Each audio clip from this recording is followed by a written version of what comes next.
Hello everyone, welcome to Karmayogi classes. So अभी के इस वीडियो में हम लोग करने वाले हैं Bihar board first terminal examination 2022 से 23 के लिए क्लास 10th का साइंस का जो पेपर होने वाला है 1 अगस्त को, उसका हम लोग इस वीडियो में सॉल्यूशन करने वाले हैं। तो दोस्तों आप लोग इस वीडियो को ध्यानपूर्वक अंत तक ज़रूर देखिएगा और प्रत्येक प्रश्नों का उत्तर देने का प्रयास कीजिएगा। तो चलिए हम वीडियो को स्टार्ट करते हैं। तो आपके सामने पहला प्रश्न है, प्रश्न संख्या 1 है, किस दर्पण में दूर की वस्तु का प्रतिबिंब सदैव सीधा होता है? तो दोस्तों इसका राइट आंसर आप लोगों को याद रखना है ऑप्शन डी, या तो समतल अथवा उत्तल दर्पण। नेक्स्ट क्वेश्चन है, क्वेश्चन नंबर 2 आपके सामने, अवतल दर्पण की फोकस दूरी होती है। तो दोस्तों आप लोगों को याद रखना है अवतल दर्पण की फोकस दूरी ऋणात्मक होती है, इसका ऑप्शन बी करेक्ट हो जाएगा।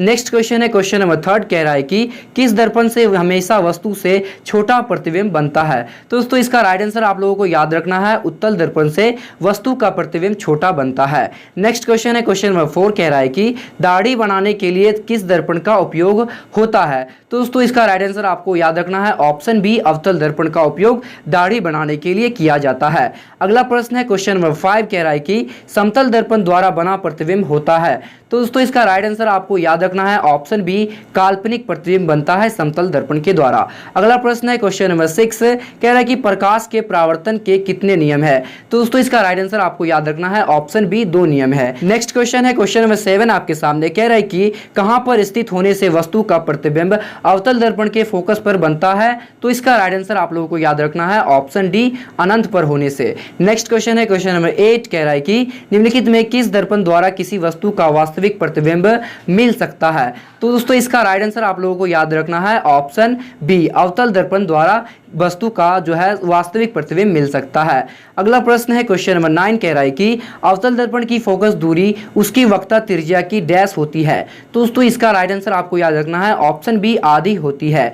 अगला प्रश्न है, क्वेश्चन नंबर 10 कह रहा है कि एक गोलीय दर्पण द्वारा बने प्रतिबिंब का आवर्धन m ऋणात्मक है, इसका अर्थ यह है कि प्रतिबिंब क्या है? तो दोस्तों इसका राइट आंसर आपको याद रखना है ऑप्शन डी, उल्टा है। अगला है क्वेश्चन नंबर 11, किसी वाहन के पार्श्व यानी पश्च दृश्य दर्पण में किस दर्पण का उपयोग किया जाता है? तो दोस्तों इसका राइट आंसर आप लोगों को याद रखना है ऑप्शन ए, उत्तल दर्पण का उपयोग किया जाता है। अगला है क्वेश्चन नंबर 12 कह रहा है कि गोलीय दर्पण के ध्रुव से फोकस तक की दूरी को क्या कहा जाता है? तो दोस्तों इसका राइट आंसर आपको याद रखना है ऑप्शन बी, फोकस दूरी कहा जाता है। अगला है 13 नंबर कह रहा है कि किसी दर्पण में आपतन कोण हमेशा किसके बराबर होता है? तो इसका राइट आंसर आप लोगों को याद रखना है ऑप्शन ए, परावर्तन कोण के बराबर होता है।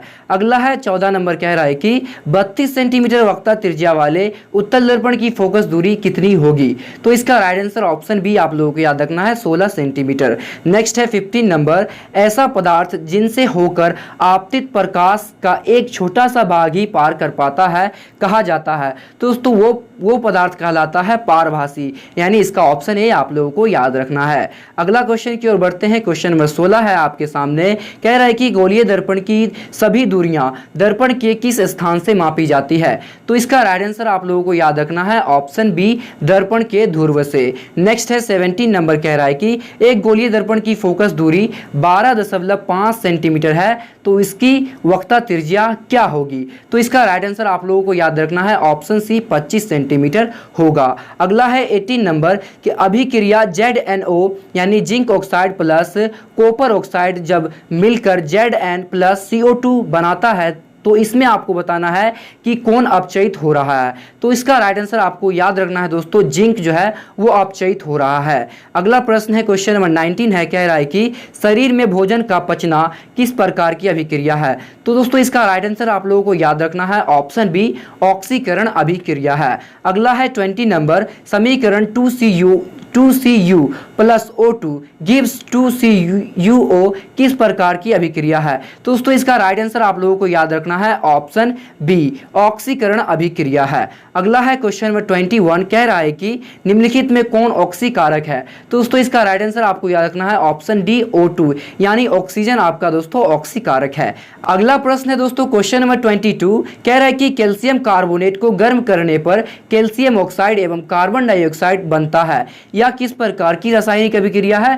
तो दोस्तों इसका राइट आंसर आपको याद रखना है ऑप्शन डी, अपघटन अभिक्रिया। अगला प्रश्न है 23 नंबर है, रासायनिक अभिक्रियाओं को व्यक्त किया जाता है। तो इसका राइट आंसर आप लोगों को याद रखना है ऑप्शन सी, समीकरणों के द्वारा। अगला है 24 नंबर, कह रहा है कि जिस रासायनिक अभिक्रिया में प्रतिफल के साथ साथ ऊष्मा का उत्सर्जन होता है उसे कहते हैं। तो उसे कहते हैं दोस्तों ऑप्शन ए, ऊष्माक्षेपी अभिक्रिया आप लोगों को याद रखना है। अगला क्वेश्चन है क्वेश्चन नंबर 25, निम्नलिखित में कौन सा पदार्थ फोटोग्राफी में प्रयुक्त होने वाले फिल्म बनाने में प्रयुक्त होता है? तो दोस्तों इसका राइट आंसर आपको याद रखना है ऑप्शन डी, सिल्वर ऑक्साइड आपका इसमें फोटोग्राफी में उपयुक्त होता है। अगला है 26 नंबर, निम्नलिखित में कौन कॉपर सल्फेट के विलयन में कॉपर को विस्थापित नहीं कर सकता है? तो इसका राइट आंसर आपको याद रखना है ऑप्शन डी, ऑरम। ऑरम दोस्तों हम कहते हैं सोना को। अगला क्वेश्चन है क्वेश्चन नंबर 27, बैटरी अम्ल है। तो दोस्तों आपको याद रखना है बैटरी अम्ल हम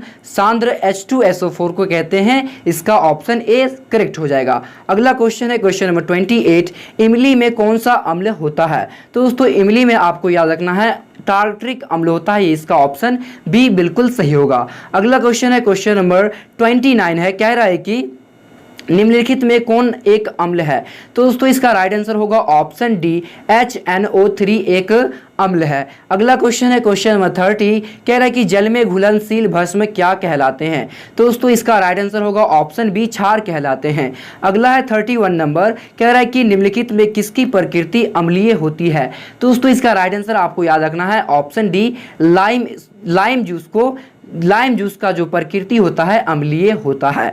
अगला है 32 नंबर, अपच का उपचार करने के लिए निम्न में किस औषधि का उपयोग किया जाता है? तो दोस्तों एंटासिड का उपयोग किया जाता है। इसका ऑप्शन बी आप लोगों को याद रखना है। अगला है 33 नंबर, चिप्स की थैली में कौन सी गैस भरी जाती है? तो दोस्तों इसका राइट आंसर ऑप्शन बी होगा, नाइट्रोजन गैस भरी जाती है।